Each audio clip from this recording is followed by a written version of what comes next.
Hello എല്ലാവർക്കും നമസ്കാരം. പുതിയൊരു വീഡിയോയിലേക്ക് സ്വാഗതം. നമുക്കിന്ന് ഈ വീഡിയോയിലൂടെ CSR ഓഡിറ്റ് എന്താണെന്നും അതിൻ്റെ ഫീച്ചേഴ്സ് എന്തൊക്കെയാണെന്നും മനസ്സിലാക്കാം.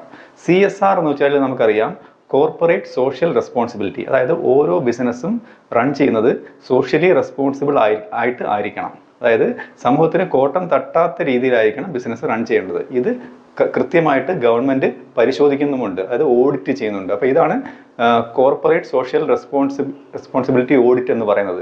ബിസിനസ് റൺ ചെയ്യുന്നത് സോഷ്യൽ റെസ്പോൺസിബിൾ ആയിട്ട് തന്നെയാണോ എന്നുള്ള ചെക്ക്. ഓക്കെ, അപ്പോൾ നമുക്ക് നേരിട്ട് വീഡിയോയിലേക്ക് കിടക്കാം. CSR audit. What is CSR audit?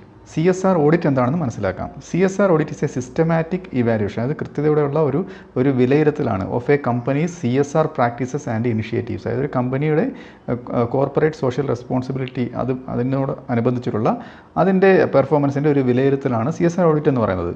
It assesses the companies performance in area such as environmental sustainability. ഞാൻ ഇനി പറയാൻ പോകുന്ന ഏരിയകളിലാണ് ഈ ഓഡിറ്റ് നടക്കുന്നത്. എൻവയോൺമെൻറ്റൽ സസ്റ്റൈനബിലിറ്റി, പരിസ്ഥിതിക്ക് കോട്ടം തട്ടാത്ത രീതിയിലുള്ള സസ്റ്റൈനബിൾ ആയിട്ടുള്ള ബിസിനസ് പ്രാക്ടീസുകൾ, സോഷ്യൽ റെസ്പോൺസിബിലിറ്റി, സാമൂഹിക പ്രതിബദ്ധത, പിന്നെ എത്തിക്കൽ കോണ്ടാക്ട് ആൻഡ് എക്കണോമിക് ഇമ്പാക്റ്റ്. അതായത് എന്താണ്, എത്തിക്കലായിട്ടാണോ അല്ലെങ്കിൽ എക്കണോമിക് ഇമ്പാക്റ്റ്, എന്തെങ്കിലും സാമ്പത്തികമായിട്ടുള്ള ആഘാതങ്ങൾ ഉണ്ടാക്കുന്നു, ഇങ്ങനെയുള്ള എല്ലാ കാര്യങ്ങളും ചെക്ക് ചെയ്തുകൊണ്ടുള്ള ഒരു നടപടിയാണ് CSR ഓഡിറ്റ് എന്ന് പറയുന്നത്. What is the purpose of CSR audit? അതായത് CSR ഓഡിറ്റ് നടത്തുന്നതിൻ്റെ ഉദ്ദേശം എന്താണ്? The purpose of CSR audit is to provide an objective assessment of the company's CSR activities. Company നടത്തുന്ന CSR ആക്ടിവിറ്റീസ് അതൊക്കെ ഓഡിറ്റ് ചെയ്യുന്നതിന് വേണ്ടിയാണ് നടത്തുന്നത്. അത് മാത്രമല്ല, ഐഡൻറ്റിഫൈ സ്ട്രെങ്ത്, കമ്പനിയുടെ സ്ട്രെങ്ത് എന്തൊക്കെയാണെന്ന് മനസ്സിലാക്കാം. And areas that need improvement, അത് ഏതൊക്കെ മേഖലയിലാണ് അതിന് ഇംപ്രൂവ്മെൻറ്റ് ആവശ്യമായിട്ടുള്ളത് എന്ന് മനസ്സിലാക്കാം. And ensure compliance with relevant laws, അതായത് നിയമം അനുശാസിക്കുന്ന പോലെയുള്ള കാര്യങ്ങളാണോ കമ്പനി ചെയ്യുന്നത്, നിയമം പാലിക്കുന്നുണ്ടോ എന്നൊക്കെ മനസ്സിലാക്കാം. പിന്നെ റെഗുലേഷൻസ് ആൻഡ് ഇൻഡസ്ട്രി സ്റ്റാൻഡേർഡ്സ്, അതായത് ഇൻഡസ്ട്രി സ്റ്റാൻഡേർഡ്സ് ഒക്കെ കീപ്പ് ചെയ്യുന്നുണ്ടോ, നല്ല ഉൽപ്പന്നങ്ങളാണോ ഉണ്ടാക്കുന്നത്, ഇതെല്ലാം ചെക്ക് ചെയ്യുന്നതിന് വേണ്ടിയാണ് ഈ CSR ഓഡിറ്റ് നടത്തുന്നത്. അടുത്തത് steps involve in conducting CSR audit. അതായത് CSR ഓഡിറ്റ് ചെയ്യുമ്പോൾ എടുക്കുന്ന സ്റ്റെപ്പുകൾ, ഏതൊക്കെ സ്റ്റെപ്പുകളിലൂടെയാണ് ഇത് കണ്ടക്ട് ചെയ്യപ്പെടുന്നത് നോക്കാം. ഒന്നാമത്തത് എസ്റ്റാബ്ലിഷ് ഒബ്ജക്റ്റീവ്സ്, അതായത് ഒബ്ജക്റ്റീവ്സ് എസ്റ്റാബ്ലിഷ് ചെയ്യുന്നത് എന്ന് വെച്ച് കഴിഞ്ഞാൽ define the goals and objective of the audit. എന്തൊക്കെയാണ് ഞങ്ങളിപ്പോൾ ചെയ്യാൻ പോകുന്ന ഓഡിറ്റിൻ്റെ ലക്ഷ്യങ്ങൾ, അത് വിലയിരുത്തുന്നു.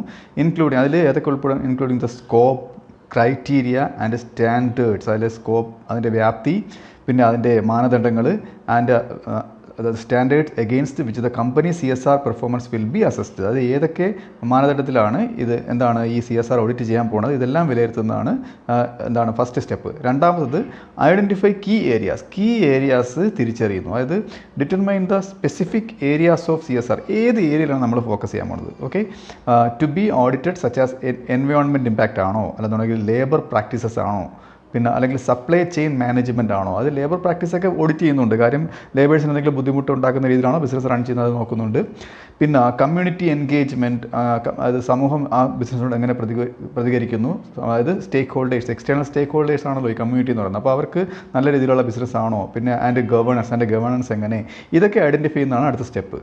അടുത്ത സ്റ്റെപ്പ് എന്ന് പറയുന്നത് ഗ്യാദർ ഡേറ്റ കളക്ട് ചെയ്യുന്നതാണ് അടുത്ത സ്റ്റെപ്പ് എന്ന് പറയുന്നത്. This may involve reviewing company policies, അതായത് ഇതിൽ കമ്പനിയുടെ പോളിസീസ് എന്തൊക്കെയാണ് അത് കളക്ട് ചെയ്യും. പ്രൊസീജിയേഴ്സ്, കമ്പനിയുടെ procedures, reports and performance data, as well as conducting interviews. അതായത് ഇത് മാത്രമല്ല, ഈ ഡേറ്റ എല്ലാം കളക്ട് ചെയ്യുന്നതോടൊപ്പം തന്നെ ഇൻ്റർവ്യൂസ് കണ്ടക്ട് ചെയ്യും. ആൻഡ് സർവേസ് നടത്തും വിത്ത് എംപ്ലോയീസ്. ആരൊക്കെയായിട്ടാണ്? എംപ്ലോയീസുമായിട്ട്, അവിടുത്തെ തൊഴിലാളികളുമായിട്ട് ഇൻ്റർവ്യൂ നടത്തും. പിന്നെ സ്റ്റേക്ക് ഹോൾഡേഴ്സുമായിട്ട് ഇൻ്റർവ്യൂ നടത്തും. അത് വെരി ഇമ്പോർട്ടൻ്റ് ആണ്. അത് ഇൻറ്റേർണൽ അതായത് ബിസിനസ്സിനകത്തുള്ളവരും ബിസിനസ്സിൻ്റെ, അതായത് കമ്മ്യൂണിറ്റിയുമായിട്ട് ഇൻ്റർവ്യൂ നടത്തും.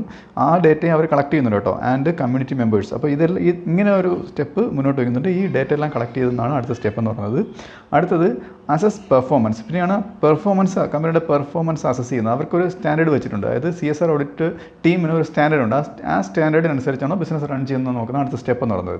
അതെങ്ങനെയാണ്? Evaluate the companies performance against the defined criteria and standards. അതായത് ഞാൻ നേരത്തെ പറഞ്ഞ പോലെ തന്നിരിക്കുന്ന സ്റ്റാൻഡേർഡ് അനുസരിച്ചാണോ കമ്പനി റൺ ചെയ്യുന്നത് നോക്കും. ദിസ് മേ ഇൻവോൾവ്, എങ്ങനെയാണ് ഇത് വരുന്നത്? ഇതിൽ ഉൾപ്പെടുന്നത് comparing the companies practices with industries best practices and bench mark. ചില ബെഞ്ച് മാർക്കുകളൊക്കെ ഇട്ടിട്ടുണ്ട്. അപ്പം ഇതിനൊക്കെ അനുസരിച്ചാണോ പോകുന്നതെന്ന് കമ്പയർ ചെയ്യുന്നതാണ് അടുത്ത സ്റ്റെപ്പ് എന്ന് പറയുന്നത്. അടുത്ത സ്റ്റെപ്പ് എന്ന് പറയുന്നത് ഐഡൻറ്റിഫൈ ഗ്യാപ്സ് ആൻഡ് ഓപ്പർച്യൂണിറ്റീസ്. അതായത് ഗ്യാപ്സും ഓപ്പർച്യൂണിറ്റീസും തിരിച്ചറിയുക എന്നുള്ളതാണ്. അതെങ്ങനെയാണെന്ന് നോക്കാം. Identify areas where the company's CSR performance falls short. എവിടെയാണ്, ഏത് ഏരിയയിലാണ് കമ്പനിയുടെ CSR പെർഫോമൻസ് കുറയുന്നത് എന്ന് തിരിച്ചറിയുകയും or where improvements can be made, എവിടെയൊക്കെയാണ് ഇംപ്രൂവ്മെൻറ്റ്സ്, അല്ലെന്നുണ്ടെങ്കിൽ എവിടെയാണ് ഇംപ്രൂവ്മെൻറ്റ്സ് കമ്പനിക്ക് വരുത്താൻ കഴിയുന്നത് എന്ന് തിരിച്ചറിയുകയും ചെയ്യുന്നതാണ് ഇതെന്ന് പറയുന്നത്.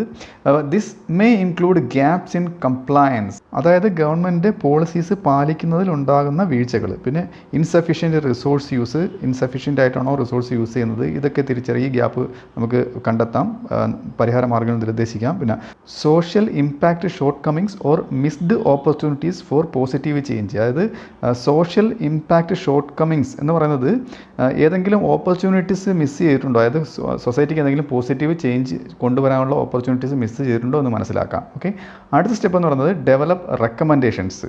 അത് എന്താണ്, റെക്കമെൻഡേഷൻ, നിർദ്ദേശങ്ങൾ കൊടുക്കാനുള്ള പദ്ധതികൾ, അത് കാര്യങ്ങൾ ഡെവലപ്പ് ചെയ്യുക എന്നുള്ളതാണ് അടുത്ത സ്റ്റെപ്പ് എന്ന് പറയുന്നത്. ഇതിൽ വരുന്നത് ഡെവലപ്പ് ആക്ഷനബിൾ റെക്കമെൻഡേഷൻസ്, അതായത് ആക്ഷൻ എടുക്കാൻ പറ്റുന്ന, ബിസിനസ്സിന് നടപ്പിലാക്കാൻ പറ്റുന്ന നിർദ്ദേശങ്ങൾ കൊടുക്കുക എന്നുള്ളതാണ്. Okay, to address the identified gaps, നേരത്തെ പറഞ്ഞ സ്റ്റെപ്പിൽ ഐഡൻറ്റിഫൈ ചെയ്ത ആ ഗ്യാപ്പുകൾ പരിഹരിക്കാനുള്ള സ്റ്റെപ്പുകളാണ് കേട്ടോ. And improve the company CSR performance, ഇതിലൂടെ എന്താണ്, കമ്പനിയുടെ CSR പെർഫോമൻസ് ഇംപ്രൂവ് ചെയ്യാനും കഴിയണം. These recommendation should be smart, ഇത് സ്മാർട്ട് ആയിരിക്കണം. അതായത് സ്മാർട്ട് എന്ന് പറയുന്നത് അത് ക്യാപിറ്റൽ ലെറ്ററിലാണ് ഞാൻ എഴുതിയിരിക്കുന്നത്. അതായത് ഓരോ അക്ഷരത്തിനും ഓരോ ഫുൾ ഫോം വരുന്നുണ്ട്. അതായത് S എന്ന് പറയുന്നത് സ്പെസിഫിക്, അതായത് M measurable, specific measurable, A achievable ആയിരിക്കണം, R റിലവൻ്റ് ആയിരിക്കണം, T എന്ന് പറയുന്നത് ടൈം സ്പെസിഫിക് ആയിരിക്കണം. ഇതാണ് സ്മാർട്ടിൻ്റെ ഫുൾ ഫോം എന്ന് പറയുന്നത്. ഇങ്ങനെ ആയിരിക്കണം ഇവർ കൊടുക്കുന്ന റെക്കമെൻഡേഷൻസ് എന്നാണ് പറയുന്നത്. അടുത്ത സ്റ്റെപ്പ് എന്ന് പറയുന്നത് റിപ്പോർട്ട് ആൻഡ് കമ്മ്യൂണിക്കേറ്റ് എന്നുള്ളതാണ്. അതിൽ വരുന്നത് prepare a comprehensive report summarising the audit findings. Audit ഫൈൻഡിങ്സിൽ കണ്ടെത്തിയ എല്ലാ കാര്യങ്ങളൂടെ സമ്മറൈസ് ചെയ്തുകൊണ്ട് ഒരു കോംപ്രഹെൻസീവ് ആയിട്ടുള്ള റിപ്പോർട്ട് തയ്യാറാക്കുക എന്നുള്ളതാണ്. അതിൽ മറ്റു കാര്യങ്ങൾ ഉൾപ്പെടുന്നുണ്ട്. അതിൽ recommendations and proposed action plans, അതിൽ നിർദ്ദേശങ്ങൾ വരും, പ്രൊപ്പോസ് ചെയ്യുന്ന ആക്ഷൻ പ്ലാൻസ് വരും. ഇതൊക്കെ ഈ റിപ്പോർട്ടിൽ വരുന്ന കാര്യങ്ങളാണ് കേട്ടോ. എന്നിട്ട് ഇതെന്ത് ചെയ്യും, share the report with relevant stakeholders. ആർക്കാണോ ഇത് ഷെയർ ചെയ്യേണ്ടത്, അതായത് കമ്പനി മാനേജർക്കാണോ CEOക്കാണോ ആർക്കാണോ ഷെയർ ചെയ്യേണ്ടത്, ഈ റിപ്പോർട്ട് അവർക്ക് ഷെയർ ചെയ്യുന്നു. അടുത്ത ലാസ്റ്റ് സ്റ്റെപ്പ് എന്ന് പറയുന്നത് ഇംപ്ലിമെൻറ്റ് ആൻഡ് മോണിറ്റർ. ഇത് നടപ്പിലാക്കുക എന്നുള്ളതാണ്. വെറുതെ റിപ്പോർട്ട് അത് ഓഡിറ്റ് ചെയ്ത് റിപ്പോർട്ട് സമർപ്പിച്ചിട്ട് പോയിട്ട് കാര്യമില്ല. ഇത് എഫക്റ്റീവായിട്ട് നടപ്പിലാക്കുക എന്നുള്ളതാണ് ലാസ്റ്റ് സ്റ്റെപ്പ് എന്ന് പറയുന്നത്. അതിൽ വരുന്നത് implement the recommended actions and monitor their progress. പ്രത്യേകം ശ്രദ്ധിക്കുക, ഇത് മോണിറ്റർ, അതായത് CSR ഓഡിറ്റ് ടീം എന്നുള്ളത് മോണിറ്റർ ചെയ്യുന്നുണ്ട്, നടപ്പിലാക്കിയോ ഇല്ലയോ എന്ന് മോണിറ്റർ ചെയ്യുന്നുണ്ട് ഓവർ ടൈം. അതായത് പറഞ്ഞ ഒരു കാലയളവുണ്ട്, ഒരു കൊടുക്കുന്ന സ്റ്റാൻഡേർഡ് അനുസരിച്ച് ഈ കാലയളവിനുള്ളിൽ നടപ്പിലാക്കിയോ എന്നുള്ളത് ഇവർ ചെക്ക് ചെയ്യുന്നുണ്ട്.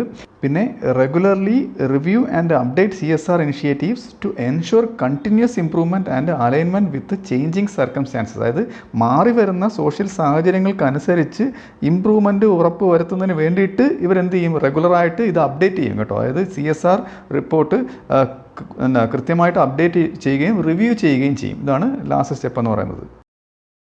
അപ്പോൾ ഈ വീഡിയോ നിങ്ങൾക്ക് മനസ്സിലായെന്ന് വിശ്വസിക്കുന്നു. അടുത്ത വീഡിയോയിലൂടെ മറ്റൊരു വിഷയമായി വീണ്ടും കാണാം.